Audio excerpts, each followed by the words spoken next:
광주 시내버스 노조가 이틀째 파업을 벌이면서 시민들의 불편도 계속되고 있습니다. 운행률도 떨어졌지만 첫차와 막차 시간도 빨라지거나 늦춰져서 시민들의 고생이 이만저만이 아닙니다. 광천터미널 버스 정류장에 나가 있는 취재기자 연결하겠습니다. 송정근 기자, 상황이 어떻습니까? 네, 지금 제가 나와 있는 광천 버스터미널에는 많은 시민들이 버스를 타기 위해 기다리고 있습니다.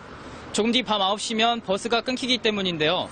버스 파업 이틀째인 오늘도 시민들의 불편은 계속되고 있습니다. 광주시에서는 이틀 연속 84개 노선에 680여 대의 버스를 투입해 74%의 운행률을 유지하고 있습니다.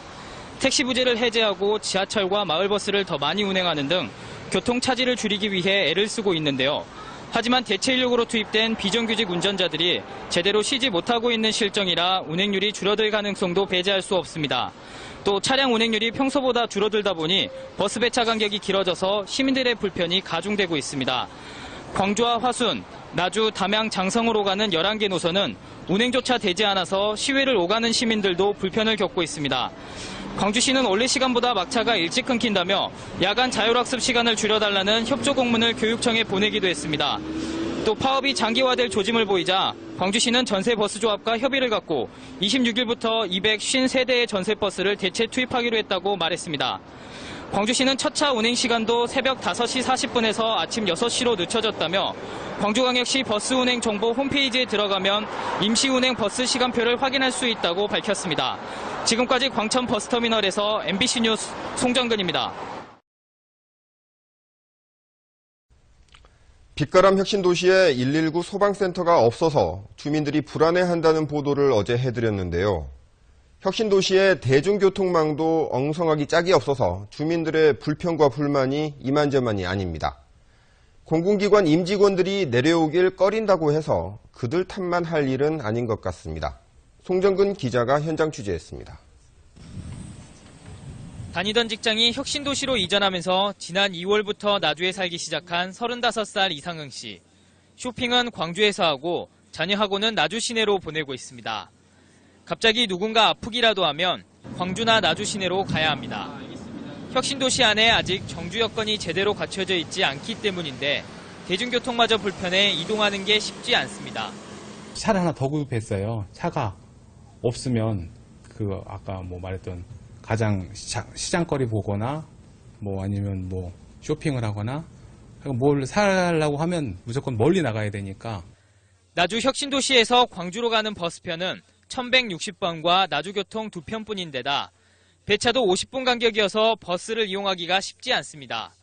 나주 시내로 가는 버스도 나주교통 700번 하나뿐인 상황입니다. 저들이 이제 셔틀버스를 운영해요, 출퇴근 시. 왜냐면 대중교통이 아예 존재하지를 않으니까. 광주에서 여기까지 출퇴근 가능합니까? 안 되지. 지금 버스가 없는데. 나주시와 광주시는 버스 증차와 새로운 노설 신설 등의 필요성을 인식하고 있지만 버스 회사의 적자를 보존해줘야 하는 문제 때문에 섣불리 나서지는 못하고 있습니다. 20대 정도 운행을 하게 된다 하면은 연간 한 40억 정도 운송 비용이 추가로 발생합니다. 지금 현재로서는 나주 혁신도시에 가는 분들이 그렇게 많지가 않을 거 아닙니까? 문제 해결에 열쇠를 쥐고 있는 자치단체들이 혁신도시 안의 문제를 외면하면서 이전기관 직원들은 오늘도 불편함을 견디고 있습니다. MBC 뉴스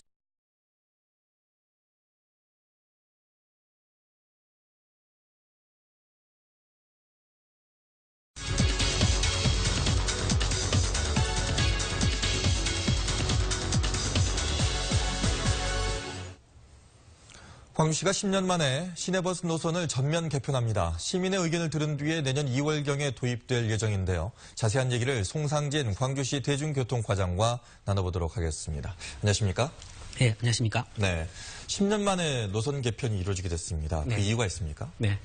지난 2006년 시내버스 노선 전면 개편 이후에 수안지구와 양산지구, 효천지구 등 대규모 택지 개발로 도시 구조가 확대되었습니다. 그러나 부분적인 노선별 개편에 그쳤기 때문에 시민 불편을 해소하는 데는 다소 미흡했습니다.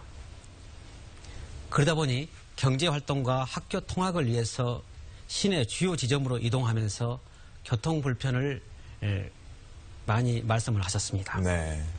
버스 한번 타려니 많이 기다려야 되고 또 탔더니 많이 돌고 또 그러다 보니 목적지까지 가는데 많은 시간이 걸렸죠. 그래서 이러한 부분을 해소하는데 중점을 두고 노선 개편을 추진하게 되었습니다. 네. 자, 기존 노선과 어떻게 달라졌는지가 좀 궁금한데요. 말씀해 주실까요? 네. 수안 양산 선운지구에서 시내로 바로 오는 노선을 신설해서 그동안 생활권 단절로 어려움을 겪었던 이쪽 지역을 유기적으로 시내하고 연결을 했습니다. 네. 또 상무 22번 등 3개의 긴 노선을 6개의 노선으로 분리해서 보다 빠르고 정확한 시간에 목적지에 도착할 수 있도록 했습니다. 중복이 심했던 4개 노선은 2개 노선으로 통합하고 시의 지역을 운행하는 12개 노선은 농어촌 버스와 환송할 수 있는 지점까지 단축해서 그 효율성을 높였습니다. 이렇게 총 51개 노선을 신설 분리하고 통합함으로써 결과적으로 98개 노선에서 103개 노선으로 조정되었습니다. 네. 자, 이렇게 조정이 되면서 혹시 이제 좀 궁금해 하시는 분들이 계실 것 같습니다.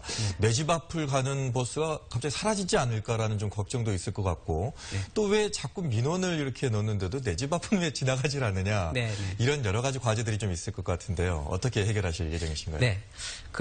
이번 노선 개편은 시민 불편을 줄이기 위해 교통카드 빅데이터를 활용해서 기존 98개 모든 노선을 검토했습니다. 시민들 이용이 많고 잘 운행되는 노선은 그대로 두고 불합리하게 운행되는 노선은 대체 노선을 검토해서 분리나 통합을 했죠. 또 시내버스가 다닐 수 없는 곳은 마을버스 노선을 새로 개발을 해서 최대한 불편을 위해서 노력했습니다만 그래도 정차 민원이 있다면 귀를 기울이겠습니다. 네. 그리고 현재 시내버스 중고용제로 시에서 많은 재정을 지원하고 있기 때문에 대중성이라든지 경제성, 효율성, 합리성을 고려해서 많은 분들이 공감할 수 있도록 노력하겠습니다. 네. 자, 지난주부터 주민 설명회를 지금 하고 계신 걸로 알고 있습니다. 네. 많은 의견들이 좀 나오고 있을 것 같은데요. 그렇죠. 예. 네. 주민들 어떤 의견을 내던가요? 네, 시내버스 노선 개편 초안에 대해서 지난주부터 동구와 서구에서 설명회를 개최했고 이번 주부터는 남구와 북구, 광산구에서 각 4차례씩 설명회를 열 계획입니다. 지금까지 설명회를 개최하면서 그렇게 많은 의견은 없었습니다만 일부 노선이 조정된 지역에서 원래대로 시내버스가 다닐 수 있도록 해달라는 의견이 좀 있었습니다. 네. 이번 노선 개편안이 모든 시민들을 100% 만족시킬 수는 없겠지만 최대한 많은 시민들이 만족할 수 있도록 여러 의견을 수렴해서 최종안 결정시까지 면밀히 검토해 나가겠습니다. 네. 자, 끝으로 시민 여러분께 당부하고 싶은 얘기가 있으시다면 좀 해주실까요? 예, 이번 노선 개편 앞에도 말씀드렸습니다만 지난 1월부터 교통카드 빅데이터와 지난 3년간 시민 불편 민원을 분석해서 가장 합리적인 노선이라고 만들었습니다. 그렇지만 혹시 우리 시에서 간과한 부분은 없는지 자치구 권역별로 설명회를 개최하고 있습니다. 많은 시민들께서 참석하셔서 좋은 의견 주시면 잘 검토해서 가장 합리적인 방안으로 만들어 가겠습니다. 그리고 대중교통은 어느 일부 지역이 아닌 광주 시민 전체와 광주시를 방문하는 모든 분들이 편리하게 시내버스를 이용해야 된다는 내용을 좀 생각해 주시고 배려하고 함께하는 마음으로 좋은 의견 주셨으면 감사하겠습니다. 네. 자, 지금부터는 이제 시민들의 의견을 더 자세하고 섬세하게 좀 들어야 될 때가 아닐까라는 생각이 드는데요. 네. 예, 많은 분들이 좀 만족할 수 있게 노선 개편 잘 이루시길 바라겠습니다. 오늘 나와주셔서 고맙습니다. 예, 감사합니다.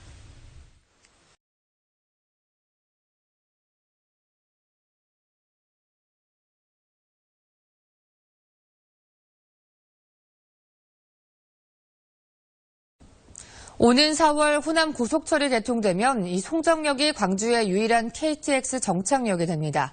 이 광주의 교통 요충지가 되는 만큼 다른 교통수단과 잘 연결돼야 할 텐데요. 지금 이대로라면 큰 불편과 혼란이 예상됩니다. 이런 상황을 모르지 않았을 텐데 이 대처가 너무 허술합니다. 이어서 송정근 기자가 취재했습니다. 광주 송정역을 이용하는 승객들은 송정역 밖으로 나오는 순간부터 혼란에 빠집니다. 최종 목적지로 가기 위해서는 버스나 택시, 지하철을 이용해야 하지만 준비된 게 부족하기 때문입니다. 교통편이나 버스나 이런 게 외진 곳에 있어서 많이 오기가 힘들어서 버스나 이런 걸 노선을 더 늘리면 여기 광주 놀러 오시는 분들도 더 관광하시기 좋을 것 같고 그래서 시내버스의 경우 송정역을 오가는 노선이 14개가 있지만 이걸로는 충분하지 않습니다. 시내버스 수요가 대폭 늘어날 예정이지만 광주시는 아직도 노선 개편안을 확정짓지 못하고 있습니다. 한 번에 온 것도 없어요. 첨단에 이제 좀 멀리 없어. 그래서 다 2번을 타야 돼. 시외버스는 상황이 더 심각합니다. 신역사와 함께 편의시설과 시외버스 터미널 등이 함께 만들어져야 하지만 아직 착공조차 못하고 있습니다. 이 때문에 송정역에서 내린 시민들이 시외버스로 갈 수 있는 시구는 현재로서는 나주와 영광밖에 없습니다. 택시 역시 정류장이 좁아 열차 도착 시간이 되면 일대가 주차장이 되기 일쑤입니다. 시내버스와 시외버스, 택시 등의 환승 문제를 해결하기 위해 광주시가 2년 전부터 복합 환승센터 준비에 나섰지만 아직 땅도 사지 못하고 있는 실정입니다. 사업 추진하기 위해서는 이게 토지 확보가 우선돼야 되는데 그 토지 확보 문제에 있어서 우선 협상 대상자와 코레일 간에 그런 이견이 있었고요. 호남 고속철 개통이 코앞으로 다가왔고 또 이는 몇 년 전부터 예고가 돼 있었지만 자치단체와 관계기관의 주먹구구식 준비와 대처 때문에 이용객과 시민들의 큰 불평과 혼란이 불가피하게 됐습니다. MBC 뉴스 송정근입니다.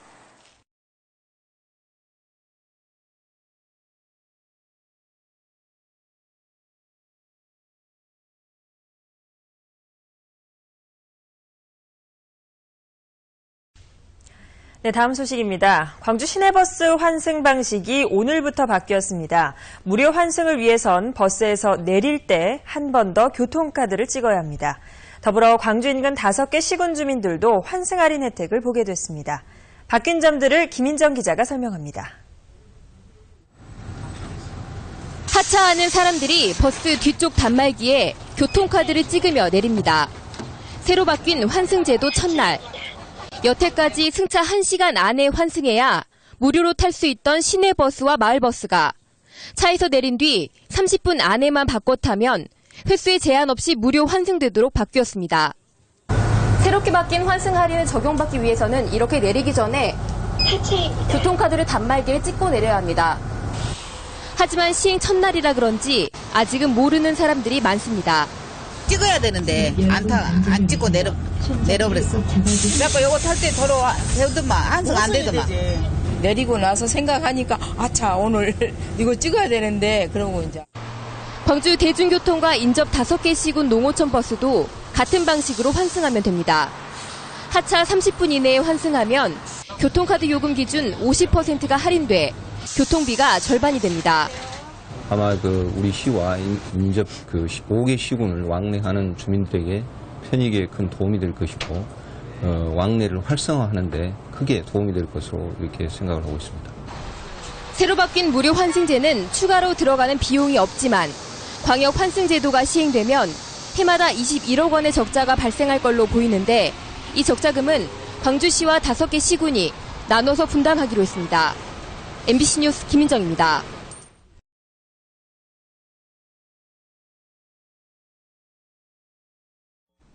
여러분 안녕하십니까? 광주 전남 지역민의 뉴스 CNB 뉴스와이드 시작합니다.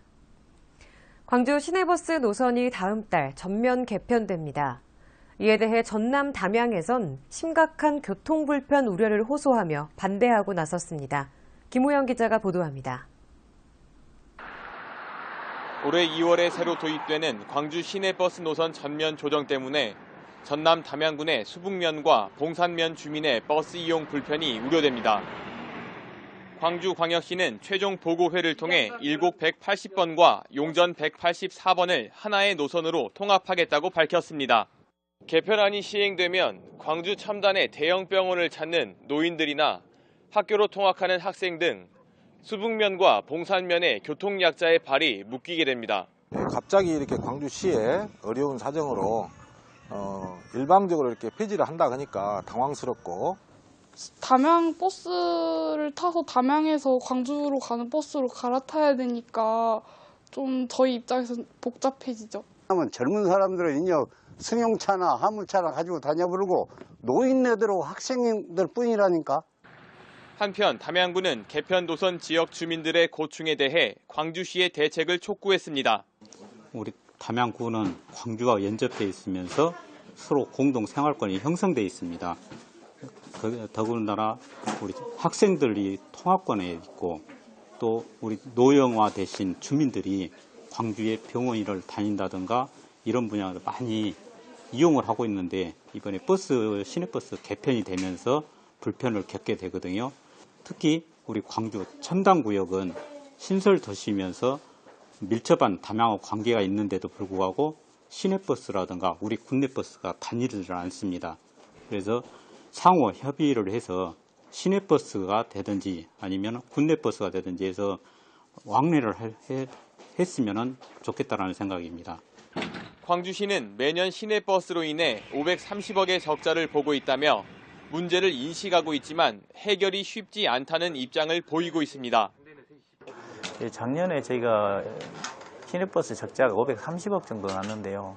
이 적자가 줄어들지는 않을 거라고 저희가 봅니다. 왜냐하면 자가용이 계속 늘어나는 상황에서 시내버스 그만큼 수요가 줄어들기 때문에 적자가 늘어날 수밖에 없는데 이런 적자 폭을 조금이라도 줄어들게 하기 위해서는 노선을 효율적으로 운영해가지고 시민들이 이용할 수 있는 그 수요를 저희가 창출해야 됩니다.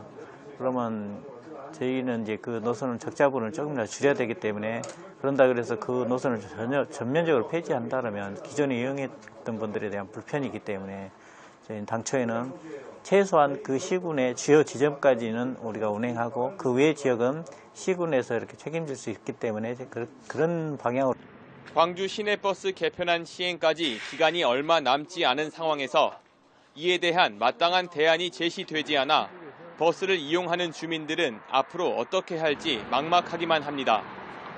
CNB 뉴스 김우형입니다.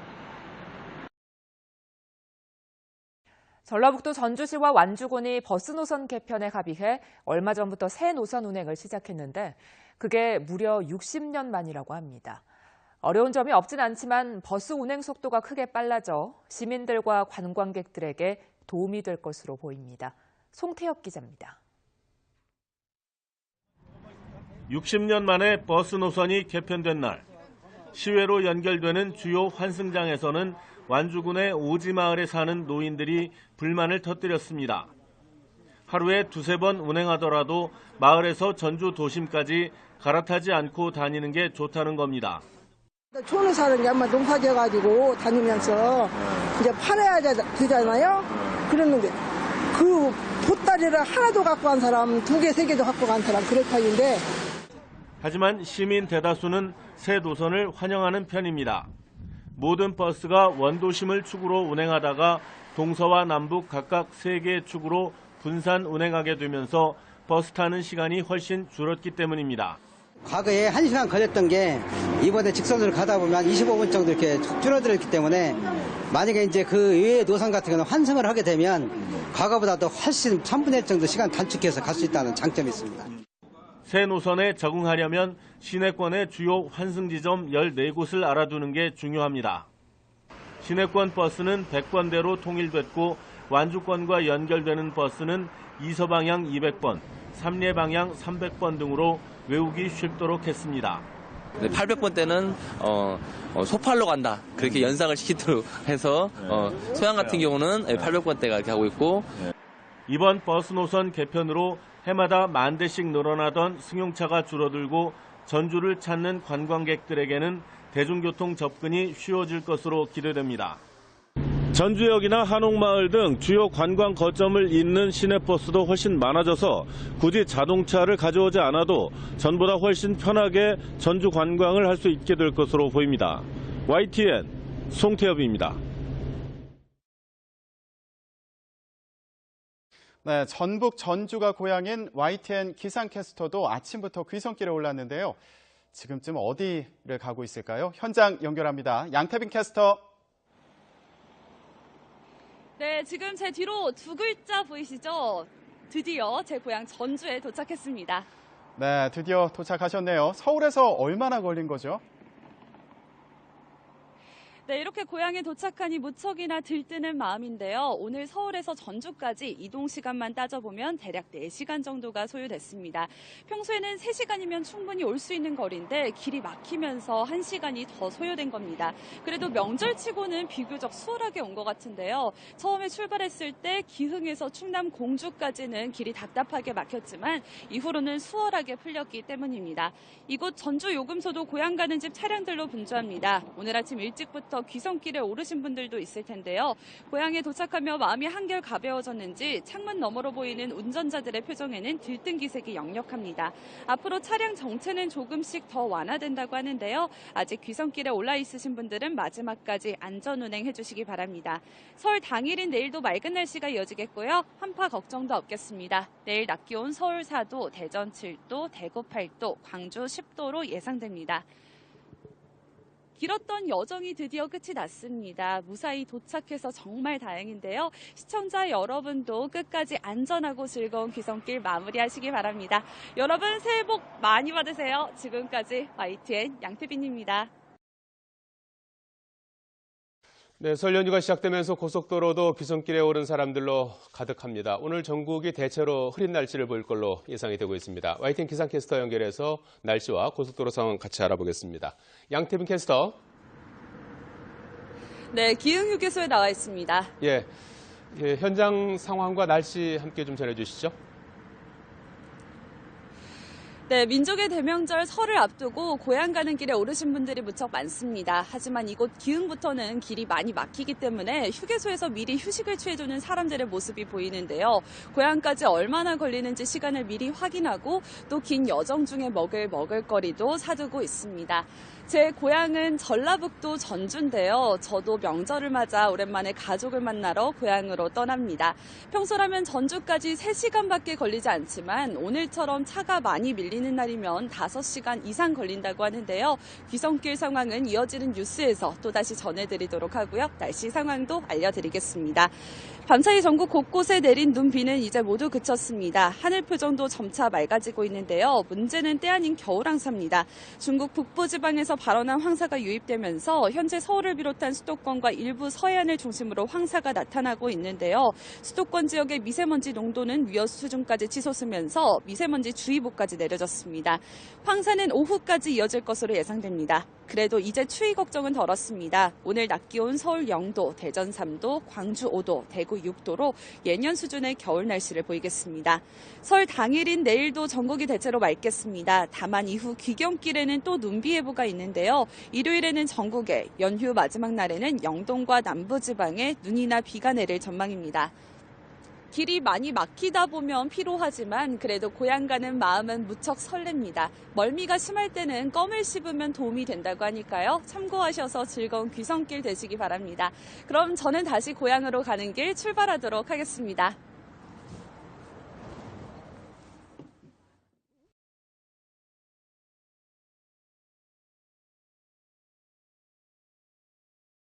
예, 오늘 전국이 대체로 흐린 날씨를 보이고 있습니다. 오후까지 미세먼지 농도가 높은 상황입니다. YTN 기상캐스터도 고향 가는 길에 올랐는데요. 현장 연결해서 귀성길 표정 그리고 날씨 알아보겠습니다. 양태빈 캐스터. 네, 충남 공주에 있는 정안 휴게소에 나와 있습니다. 예, 휴게소 주변 교통 상황 그리고 날씨 함께 전해주시죠. 네, 알겠습니다. 제가 오전 9시에 이 YTN 버스를 타고 기흥에서 출발했는데요. 3시간이 지난 지금 충남 공주에 있는 정안 휴게소까지밖에 오질 못했습니다. 평소에는 1시간 반이면 충분히 오는 곳이지만 차가 많이 막히다 보니 시간이 2배로 걸린 겁니다. 그래도 고향 가는 길이라 그런지 마음만큼은 무척 설레는데요. 휴게소에 들러보니 명절 분위기도 물씬 더 느낄 수가 있습니다. 긴 운전 시간에 지칠 법도 하지만 차에서 내리는 가족들의 표정에는 한박 웃음이 가득하고요. 또 휴게소의 명물이죠. 통감자나 호두과자 그리고 떡꼬치, 닭꼬치 등 다양한 간식거리를 즐기며 휴식을 취하는 사람들의 모습도 보입니다. 또 꽉 찬 휴게소 주차장의 모습도 평소와는 다른 모습인데요. 지금도 줄지어서 대형 버스와 승용차들이 휴게소 안쪽으로 들어오고 있습니다. 그래도 오늘 바깥에서 휴식을 취하실 때는 좀 주의를 하셔야 되는 게 미세먼지입니다. 중국 북부지방에서 발원한 황사가 유입됐는데요. 수도권에는 미세먼지 미세먼지주의보도 내려졌으니까요. 주의하시기 바랍니다. 그래도 하늘 표정은 좋고요. 추위 걱정도 없습니다. 오늘 낮 기온 서울 0도, 대전 3도, 광주 5도, 대구 6도로 예상됩니다. 앞으로 고속도로 정체는 더욱더 심해질 것으로 예상되는데요. 고향 가는 길이 신나기는 하지만 교통사고도 잦게 발생하고 있는 만큼 안전운행해 주셔야겠습니다.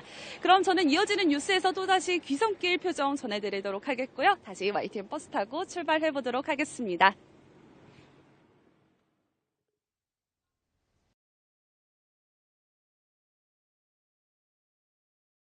네, 지금도 귀성 행렬이 이어지고 있습니다. 고속도로 상황도 살펴보겠는데요. 전북 전주에 고향 가는 길에 오른 YTN 기상캐스터 연결해서 상황 알아보겠습니다. 양태빈 캐스터. 네, 전북 익산에 있는 여산휴게소에 나와 있습니다. 네, 12시 뉴스에서는 충남에 있었죠. 지금 전북 익산까지 갔는데 거기까지 가는데 얼마나 걸렸나요? 네, 제가 지난 12시 뉴스에서는 충남 공주에 있는 정안휴게소에서 귀성길 표정 전해드렸는데요. 예상보다 길이 막히지 않아서 그곳에서 여기까지 오는 데는 약 50분 정도밖에 걸리지 않았습니다. 이제 이곳에서는 1시간 정도만 더 가면 드디어 제 고향 전주집에 도착하게 돼 벌써부터 설레는 마음입니다. 이곳 휴게소에도 귀성길에 오른 사람들이 무척 많은데요. 다들 민족의 대명절 설을 앞두고 들떠있는 모습입니다. 긴 운전 시간에 지쳐 있을 법도 하지만 차에서 내리는 사람들의 표정을 보면 한박 웃음이 가득하고요.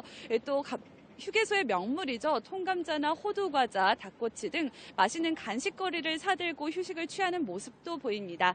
휴게소에 주차장이 꽉 차 있는 모습도 평소와 많이 다른데요. 지금도 대형 버스와 승용차들이 줄지어 휴게소 안으로 들어오고 있습니다. 하지만 오늘 바깥에서 휴식을 취할 때 미세먼지를 주의하셔야 합니다. 중국 북부 지방에서 발원한 황사가 유입됐는데요. 수도권에는 미세먼지 주의보도 내려졌으니까요. 주의하시기 바랍니다. 그래도 하늘 표정은 좋고요. 추위 걱정도 없습니다. 오늘 낮 기온 서울 0도, 대전 3도, 광주 5도, 대구 6도로 예상됩니다. 교통 혼잡 때문에 집 가는 길이 수월하지만은 않습니다. 교통사고도 잦게 일어나고 있는 만큼 안전운행 해주시기 바랍니다. 그럼 저는 또 4시 뉴스에 이어서 귀성길 표정 마지막으로 전해드리도록 하겠고요. 다시 YTN 버스 타고 출발하도록 하겠습니다.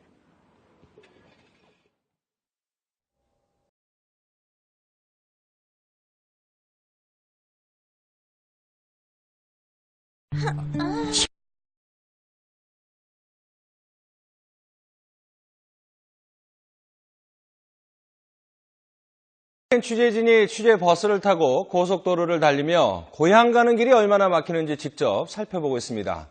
오전 11시에 서울 요금소를 출발했는데 지금은 어디쯤 가고 있는지 알아보도록 하겠습니다. 김대영 기자, 출발한 지 4시간이 지났는데 지금 어디에 있죠? 네, 저는 지금 청주 나들목 인근을 달리고 있습니다. 오전 11시에 서울을 출발해서 정오쯤에 안성휴게소에 도착을 했고요. 다시 1시쯤 출발을 해서 지금 2시간 가까이 달리고 있습니다. 안성휴게소를 나와서 5km 정도 정체 구간이 있었고요. 이후에 천안 분기점부터 또 천안휴게소까지 정체가 반복됐습니다. 다른 구간에서도 가다 서기를 반복하기도 했지만 전체적으로는 정체가 풀리는 것을 느낄 수 있었습니다. 지금도 보시는 것처럼 막힘없이 달리고 있습니다. 이렇게 도로 사정이 원활해지면서 고향 가는 여러분의 마음도 한결 가벼워졌을 것 같은데요. 저희가 버스를 타면서 만났던 귀성객들의 얘기를 들어보겠습니다. 할머니, 할아버지 만나러 순천 가고 있는데 저희 가면은 맛있는 거 많이 해주세요. 기분 설레고요. 어머니가 지금 이제 저랑 같이 사시다가 지금 다른 데 계셔서 지금 어머니 뵈러 가는데 오늘은 좀 차가 좀 안 막히네요. 그래도 그나마. 그래도 기분이 되게 좋고요. 마음이 편합니다, 솔직히. 네, 이렇게 설레는 마음으로 고향으로 향하는 귀성객들처럼 저도 즐거운 마음으로 계속 달리겠습니다. 안전운전 하시고요. 청주 나들목 인근 YTN 취재버스에서 김대근입니다.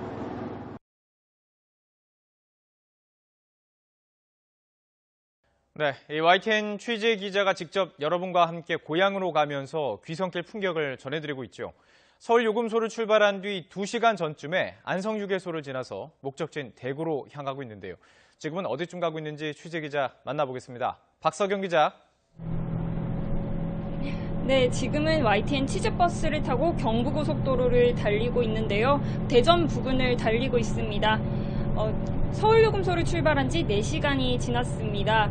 조금은 장기간 이동해서 피곤한 마음도 들지만 저를 기다리는 고향을 생각하면 또다시 힘이 납니다. 아마 모든 귀성객분들의 마음이 같으실 것 같습니다. 저희가 2시간 전 안성휴게소를 들러서 또 직접 고향에 가시는 분들의 말씀 들어봤는데요. 귀성객분들의 말 직접 들어보시겠습니다. 오랜만에 가족들 만나가지고 이제 제사 음식하고 맛있는 거, 그다음에 가족들 친지들 만나서 이제 기대하고 있습니다. 할머니 보고 싶어요. 얼른 갈게요. 안녕해. 안녕. 네, 한복을 곱게 입은 아이들의 모습 참 예쁜데요. 지금 도로 상황도 전해주시죠.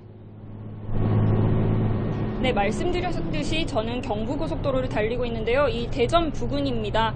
청주 부근쯤에서는 조금 소통이 원활한 모습이었는데 다시 대전이 가까워지면서 정체가 심해졌습니다. 지금 도로에는 차들이 마치 주차장을 방불케 할 정도로 빽빽하게 서 있습니다. 저희도 원래는 인근 졸음 쉼터를 방문해서 휴식을 취하고 있는 귀성객분들 만나볼 예정이었는데요.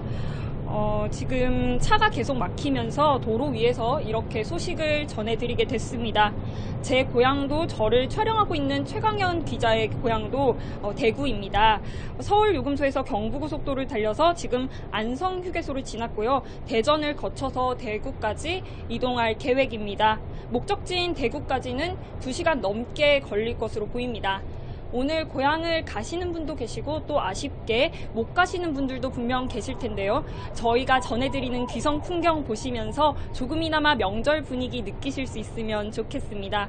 또 제가 SNS 계정도 열었습니다. 트위터나 인스타그램에 YTN 고홈 검색하시면 고향 가는 길 저희와 함께 하실 수 있습니다. 이동하시다 저희 취재버스 보시면 반겨주시고요. 그럼 저희는 계속해서 달려나가겠습니다. 지금까지 경부고속도로 대전 부근에서 YTN 박서경입니다.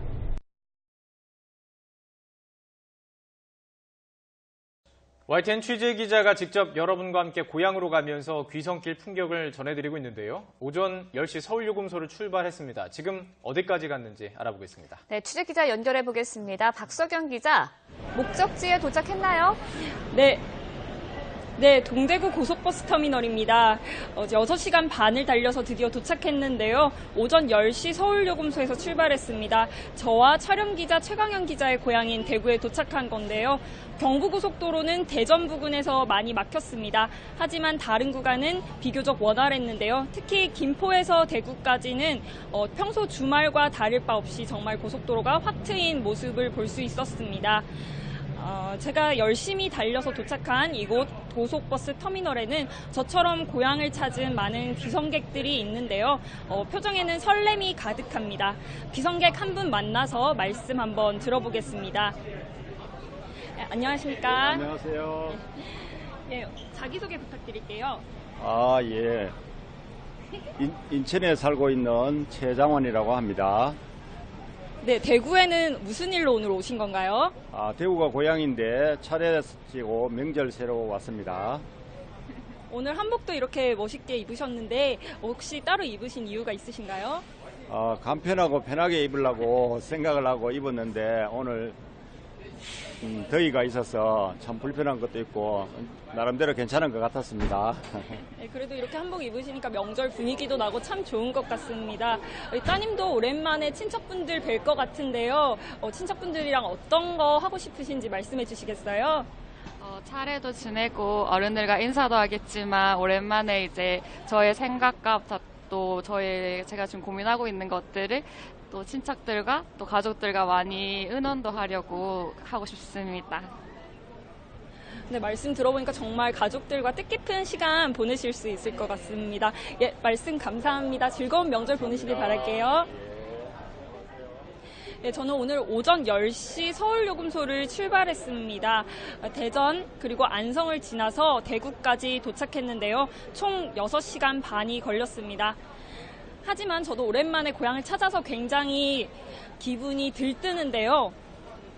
아마 다른 고향을 방문하신 분들도 같은 심정이실 거라고 생각합니다. 하지만 아쉽게 고향을 찾지 못하는 분들도 분명 계실 텐데요. 저희가 전해드리는 귀성 풍경 보시면서 명절 분위기 조금이라도 느끼셨길 바랍니다. 그럼 저도 이제 고향으로 향하겠습니다. 고향 집으로 방문할 예정인데요. 지금까지 저희 시청해주셔서 감사하고 또 명절 정말 즐겁게 잘 보내주시길 바랍니다. 네, 지금까지 동대구 고속버스 터미널에서 YTN 박서경입니다.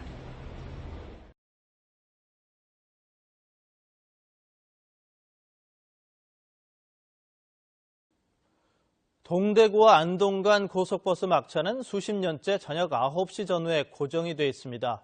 하지만 이제는 도청이 안동으로 이전하고 대구의 교통체계가 동대구로 집중이 되면서 수요가 늘어난 만큼 연장 운행이 필요하다는 목소리가 높습니다. 정동원 기자입니다. 동대구에서 안동으로 가는 마지막 고속버스는 저녁 8시 50분. 동대구 안동 간 버스 운행이 시작된 90년대 초반부터 지금까지 20여 년 동안 한결같습니다. 동대구에서 경주는 밤 11시까지, 포항과 서울은 자정인 12시, 부산 10시 10분과 비교하면 차가 너무 빨리 끊깁니다. 저녁 먹으면 거의 끊겨서 이제 불편함이 좀 많이 있는 것 같아요. 네, 놓쳐서 뭐 택시 타고 대구로 간 적도 있고. 북대구에서는 밤 10시 10분 막차가 있다지만 한 달 반 전 동대구 복합환승센터가 생기면서 대구의 교통체계가 동대구로 집중됐기 때문에 북대구 이용은 불편합니다. 동대구와 안동 간 버스 운행 횟수는 하루 40회로 25분마다 한 대씩 다닐 정도로 촘촘해서 배차 간격을 조정해 운행 시간을 연장하는 방법도 생각할 수 있습니다.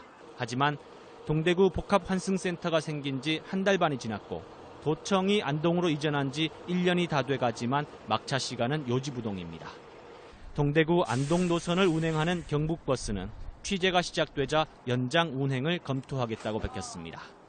10시 이후에 심야 운행이라든지 이런 부분에 대해서 회사에서 적극적으로 검토 후 제가 운행할 수 있도록 준비를 하도록 하겠습니다. 안동 막차가 연장되면 영주를 비롯한 다른 경북 북부 지역민이 거점 환승용으로 이용할 수도 있습니다. MBC 뉴스 정동원입니다.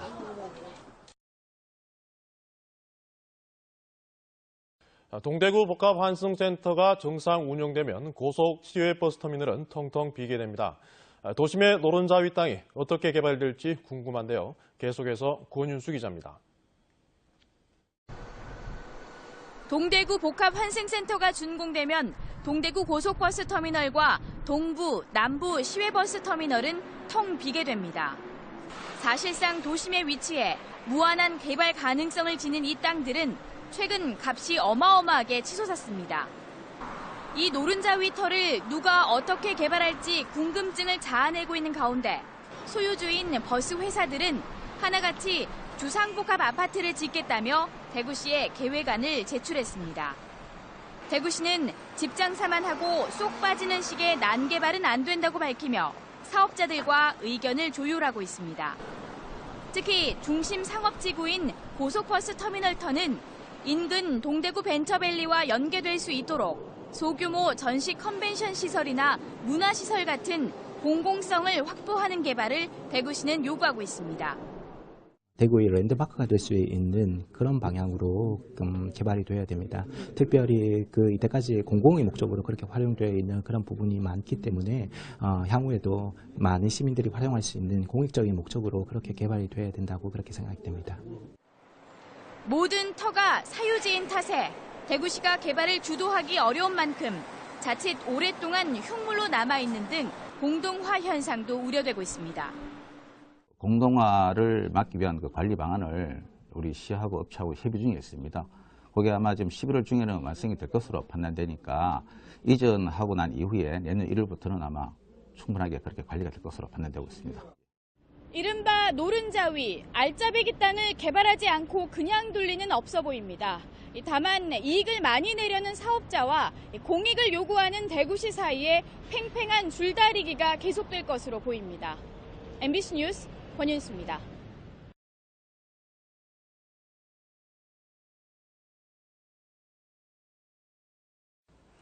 시외버스는 시내버스에 비해 장거리를 빠른 속도로 달리기 때문에 차량 안전이 무엇보다 중요합니다.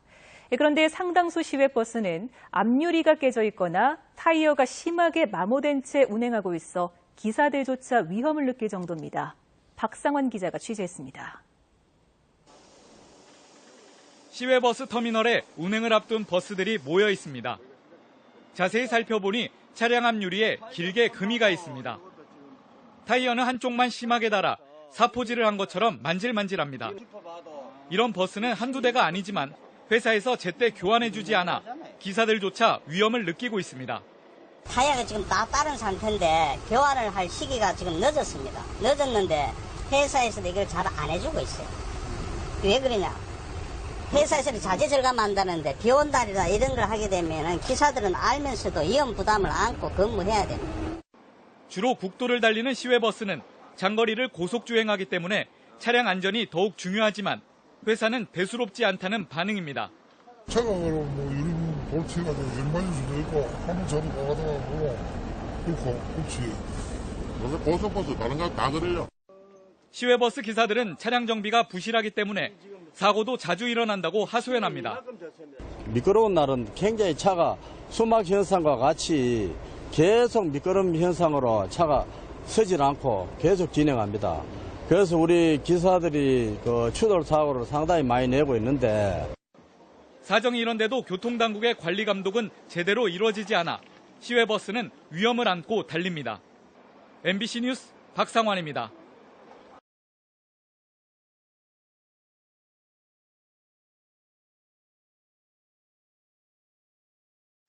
포항시의 시내버스 관련 민원이 끊이질 않고 있습니다. 올 들어 요금도 오르고 매년 수십억 원의 보조금까지 받고 있지만 서비스는 별로 나아지지 않았다는 게 시민들의 평가입니다. 박상환 기자가 보도합니다. 포항 도심의 한 시내버스 정류장. 버스를 놓친 여자 승객 한 명이 승용차를 타고 세 정거장이나 따라간 뒤 버스기사에게 항의합니다. 하지만 버스기사는 두 어깨를 들썩이며 모르겠다는 행동을 하고 창밖으로 얼굴을 한번 내밀고 난 뒤 곧바로 출발합니다. 중국에서 온 다문화 가정의 한모 씨는 버스기사가 창밖으로 침을 뱉는 등 자신을 모욕했다고 주장하고 있습니다. 왜 안 쓰냐고 하니까 바로 제 얼굴 따가 침 빼고 그냥 갔어요. 그래서 제가 회사까지 가는데 처음 보더니 왜 여기 쳐들어왔냐고 저한테 심한 욕해가지고 또 그냥 해가지고 그렇게 청교받았어요. 그래서 이제 무서워서 버스 못 타겠어요. 한 씨는 버스 회사를 찾아 사과를 요구했지만 버스기사는 계속 심한 폭언을 했다며 당시 상황을 설명했습니다. 아저씨 침 뺐었죠? 침 뱉었다 그래 고발해라 좀. 네. 아이고. 한 씨의 고소에 따라 포항시와 경찰은 조사에 나섰으며 버스 회사 측은 승객에게 불편을 끼친 점에서는 주의하도록 하겠다고 밝혔습니다. 포항 지역 시내버스 관련 행정처분은 지난 2013년 118건에서 2014년 110건, 2015년에는 47건으로 줄어들고 있지만 민원은 여전히 끊이질 않고 있습니다. 특히 올 들어 요금을 평균 12% 인상하고 매년 수십여억 원의 보조금까지 받고 있지만 서비스 질은 나아지지 않고 있다는 게 시민들의 불만입니다. 대부분이 불친절하고요. 예. 언쟁이 생기니까 손님분이 또 무슨 말을 하면 기사분도 또 무슨 말을 하면 상대방 오해가 쌓이고. 포항시는 버스기사를 상대로 친절 교육을 하고 친절한 기사에 대해선 인센티브를 주는 방안도 검토하겠다고 밝혔습니다. MBC 뉴스 박상환입니다. 이 버스 안에서 한 승객이 벨을 누르지 않고 내려달라고 했다가 버스 기사에게서 거친 욕설을 들었는데요. 지자체에 민원을 제기했지만 처벌을 기대할 수 없자 결국 모욕죄로 검찰에 고소했습니다. 박현우 기자입니다. 인천 송도와 서울 강남으로 오가는 광역버스 안. 버스기사가 거칠게 욕설을 하기 시작합니다. 배를 뻘로 만들어놨냐고. 승객이 벨을 누르지 않고 내려달라고 했다는 이유에서입니다. 듣다 못한 다른 승객들이 말려보지만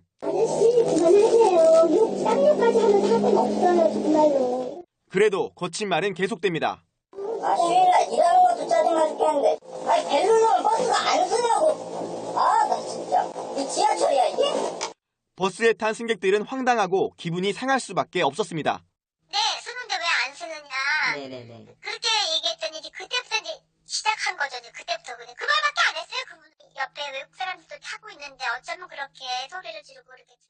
욕설을 들은 승객은 버스 회사 소재지인 인천시와 연수구에 민원을 제기했지만 처벌을 기대하긴 어려운 상황입니다.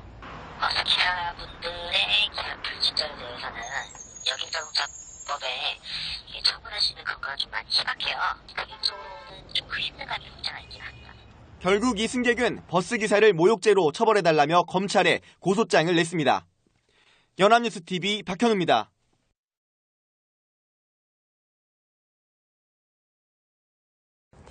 승객에게 폭언을 하며 승차를 거부한 버스 운전기사를 해고한 건 정당하다는 법원의 판결이 나왔습니다.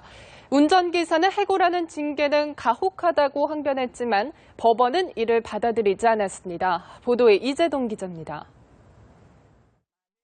지난해 6월 버스 운전기사 김모 씨는 여성 승객 A 씨가 버스에 오르자 대뜸 고성을 질렀습니다. 김 씨는 택시를 타고 다니지 왜 버스를 타고 다니느냐, 19년 운전 생활을 하면서 너 같은 사람은 처음이라며 삿대질과 함께 욕설을 이어갔습니다. 보름 전 A 씨가 버스에서 내리다 닫히던 문에 발목을 부딪혀 합의금으로 100만 원을 줬는데 얼마 지나지도 않아 A 씨가 멀쩡하게 다시 버스에 오르는 모습에 화가 났던 겁니다. 김 씨의 계속된 폭언에 A 씨는 결국 경찰을 불렀고 이러한 사실이 회사에도 알려지며 김 씨는 해고됐습니다.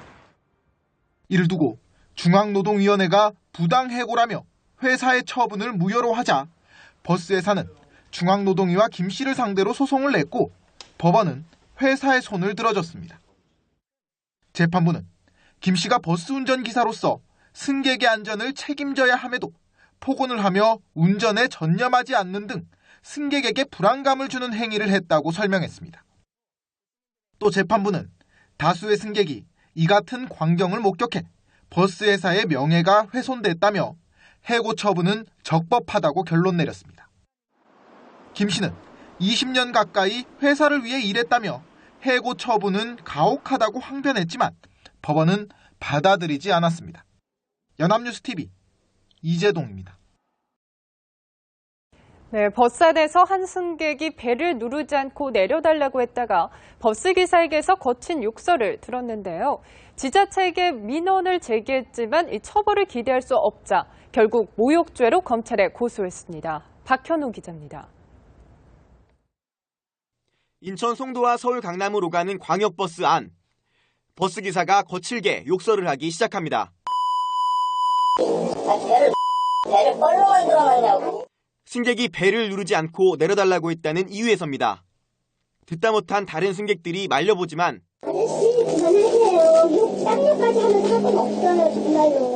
그래도 거친 말은 계속됩니다. 휴일날 일하는 것도 짜증나 죽겠는데 벨 누르면 버스가 안 서냐고. 나 진짜 이 지하철이야 이게? 버스에 탄 승객들은 황당하고 기분이 상할 수밖에 없었습니다. 네, 쓰는데 왜 안 쓰느냐. 네네네. 그렇게 얘기했더니 이제 그때부터 이제 시작한 거죠. 그때부터 그냥 그 말밖에 안 했어요. 그분 옆에 외국 사람들도 타고 있는데 어쩌면 그렇게 소리를 지르고 그러겠죠. 욕설을 들은 승객은 버스 회사 소재지인 인천시와 연수구에 민원을 제기했지만 처벌을 기대하긴 어려운 상황입니다. 버스 기사분들의 불친절에 대해서는 여객자동차법에 처분할 수 있는 근거가 좀 많이 희박해요. 개인적으로는 좀 그 힘든 감이 없지 않아 있긴 합니다. 결국 이 승객은 버스 기사를 모욕죄로 처벌해달라며 검찰에 고소장을 냈습니다. 연합뉴스TV 박현우입니다.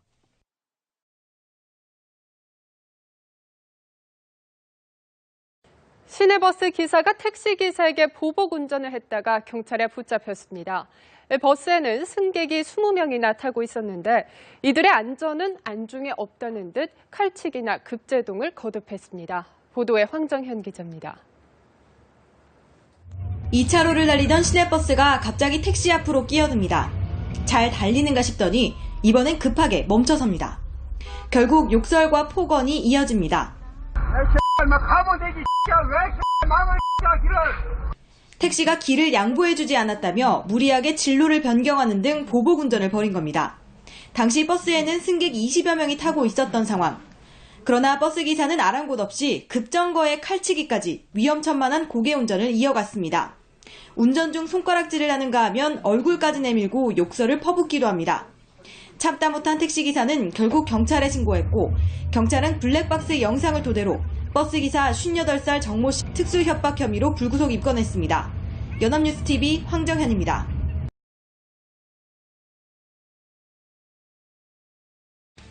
외제차 한 대가 차선을 침범해 버스를 옆으로 밀어붙입니다. 잠시 후 버스를 추월하더니 횡단보도 앞에서 급제동하자 승객들은 앞으로 튕겨나갑니다.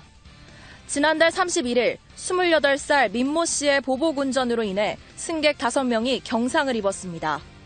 3번, 4번을 막 급제동을 했다, 옆으로 밀어붙였다 그러니까 승객들이 막 동패 질려가지고 막 소리 지르고 막 말하자면 그냥 버스로 안에 아수라장했어요. 아수라장 그냥.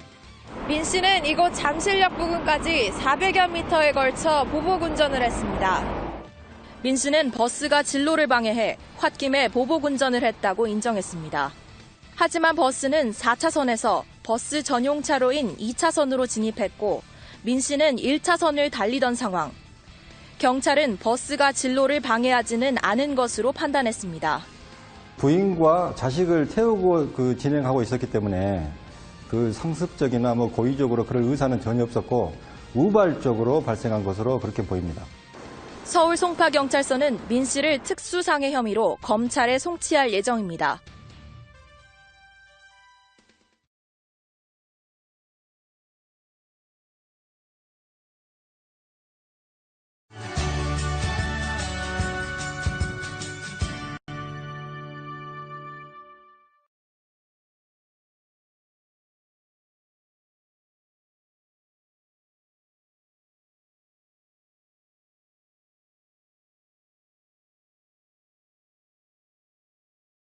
고속도로에서 끼워주지 않는다는 이유로 위험천만한 보복 운전을 벌인 남성이 경찰에 붙잡혔습니다. 당시 비까지 내리고 있어서 자칫 큰 사고로 이어질 뻔했습니다. 김송환 기자가 보도합니다. 한 승용차가 고속도로를 달리고 있는데 옆 차선에서 끼어들기를 시도합니다. 끼어들지 못하고 가는가 싶더니 갑자기 위협 운전을 합니다. 그런 다음 앞길을 막고 떡하니 멈춰서기까지 합니다. 경찰청에 접수할 거야, 너 위협 운전으로. 하마터면 추돌 사고가 날 수도 있는 상황. 끼어들기가 안 되자 상대방 차에 아찔한 보복 운전을 한 겁니다. 사고가 날 뻔했었다는 것 같아요. 저기가 이제 위에 걸쳐가지고 들어오려고 하는데 안 깨져가지고 앞쪽에 부딪힐 뻔했다. 그 이유죠. 심지어 상대 차를 갓길로 2차례나 밀어붙이며 위험천만한 상황을 만듭니다. 게다가 비까지 내리고 있어서 자칫하면 대형 교통사고로 이어질 수도 있었습니다. 피해 운전자 차에는 부인과 6살 난 아들까지 함께 타고 있어 일가족이 불안감에 떨어야 했습니다. 경찰은 34살 홍모 씨를 보복 운전을 한 혐의로 불구속 입건했습니다. YTN 김승환입니다. 네, 요즘 보복 운전이 사회적으로 큰 문제가 되고 있는데요. 나이를 불문하고 벌어지는 듯합니다. 갑작스러운 끼어들기에 화가 난 한 70대가 20대 여성에게 보복 운전을 하다 처벌을 받게 됐습니다. 장동훈 기자입니다. 주행 차량의 블랙박스 영상. 요란한 경적 소리와 함께 차량 한 대가 오른편에서 다가옵니다. 이 차는 속도를 내 앞으로 달려나가고 터널을 빠져나오면서 중앙선에 멈춰 뒤차를 가로막습니다. 곧이어 앞 차량의 남성 운전자가 내려 뒤차의 여성 운전자에게 다가가 욕설을 퍼붓습니다. 앞 차량 운전자 71살 A씨는 지난 11일 전주 덕진구 송천동의 도로에서 옆 차선에서 갑자기 끼어든 20살 여성 B씨의 차량에 놀라 보복 운전을 한 혐의를 받고 있습니다. A씨는 경찰에서 갑자기 옆 차선에서 끼어든 뒤 급정거까지 하는 바람에 사고가 날 뻔했다며 당시 화가 났다고 진술했습니다. 심야 시간대 대전의 식당. 문이 열리고 사람이 들어서는데 머리 위에 뭔가가 펄럭입니다. CCTV에 얼굴을 찍히지 않기 위해 앞치마로 머리를 가린 겁니다. 43살 김모 씨는 대전 일대의 가게에서 지난 2011년 11월부터 최근까지 모두 85차례에 걸쳐 1,400만 원어치의 금품을 훔친 혐의를 받고 있습니다.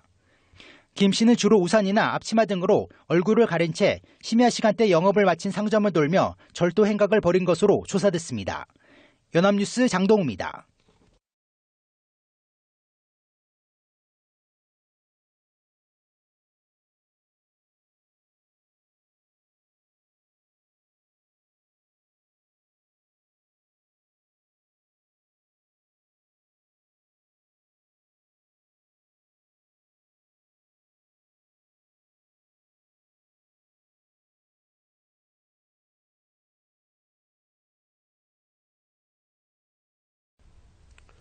광주 시내버스 노조가